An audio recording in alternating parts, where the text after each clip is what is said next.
Beep, beep, beep, beep, beep. Hello and welcome to the Court of the ED Digester. Good afternoon, good evening, and good night, wherever you may be, right? Become a warrior teacher. Click the little picture of the jester and subscribe if you would. That'd be great. Other than that, I'm still coughing. It's insane. Can't get rid of it. One of those things, but there we go. Anyway, so something of interest today. Now, those of you will have been following the GenSpect conference in Denver, which is fascinating, with some great speakers illuminating this situation in regards to gender identity ideology and all the nonsense that represents. So great illumination coming from this conference. And I picked a particular bit because it came up on my timeline, and I thought this is very important. Now, some of you will know Dr. Wesley Yang, who is doing great work in this field. He was speaking at conference. So at the time that he spoke at conference, he provided a list of questions and a small explanation that I think some of you may find useful in terms of when you're talking to people about this particular subject, and I know will be found useful by my warrior teacher program, because I'm going to put it into one of our sessions as a resource. So thank you, Dr. Wesley Yang, for that. It's a really useful list. So what I did was I've got the list as a text as opposed to an image, and I put it up onto my Substack. I'll put the link in the doobers so that you can get access to that if you want to get some of these questions into your memory and into your thought processes, so that when people ask you things, you can come back with these questions. It's a very interesting set of questions, and we'll go through them now so that you can understand perhaps their usage as it's revealed on the page. So if you like to read along, the Substack is below in the doobers, all right? It begins like this. So Wesley Yang says, questions like, is it really true? And what's the basis for that claim? Is there any evidence for that? Could you clarify what you mean by that? Those are very useful questions to begin with. The most important of these questions is the first one, is it really true?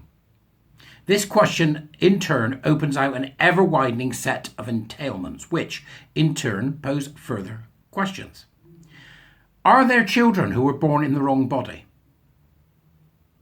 Can we help gender non-conforming children to avoid the trauma of the wrong puberty by using an off-label cancer drug to shut down their pituitary gland to stop a crucial phase of their physical and mental development?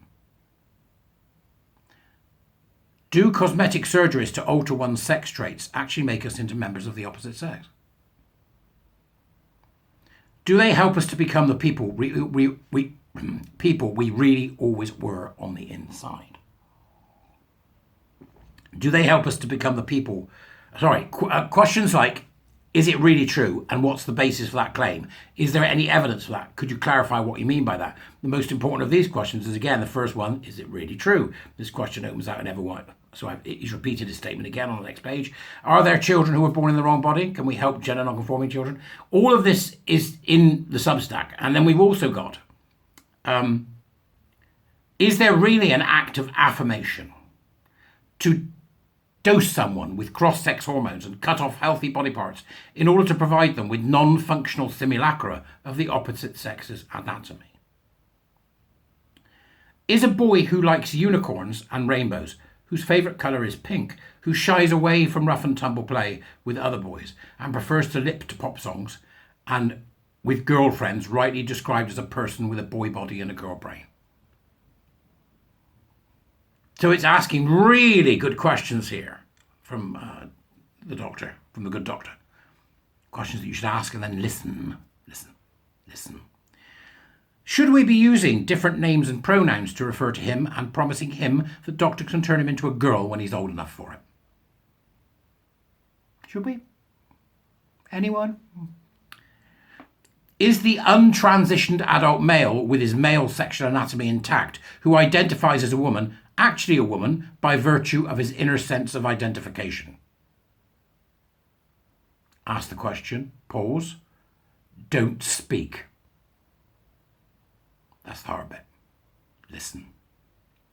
Would we be violating his civil and human rights by continuing to refer to him by his male pronouns, or denying him access to the woman's changing room, shower, or sauna? Should this inner sense of self-identification entitle him to compete against those born female, against females, right, in sporting competition, despite the advantages accrued to him by virtue of his male body? And don't speak. Silence. Listen. If he rapes a woman with his penis, does an obligation accrue to the woman he raped to refer to him by his preferred pronouns in court, lest his inner sense of identification be disrespected? If she fails to refer to her penis, has she transgressed an important moral injunction and understood to be motivated by hateful bigotry? If he is convicted for rape or murder of a woman or of a multiple women and begins to identify as a woman after conviction, are we obliged to respect his gender identification and treat him as the woman he always really was, and to move him into a woman's prison?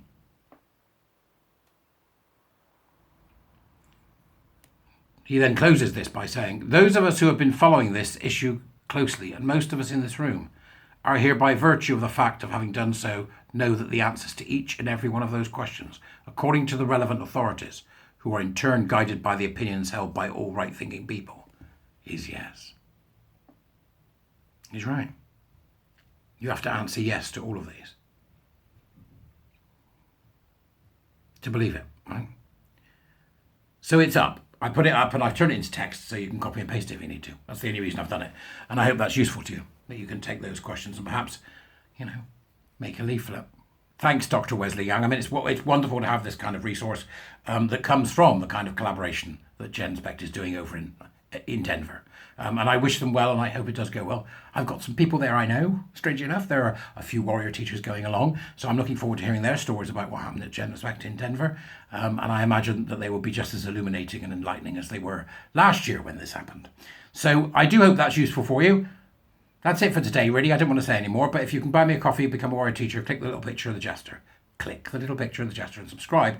We'll be on our way, okay? So thank you very much for taking the time, and I'll speak to you soon. Bye-bye.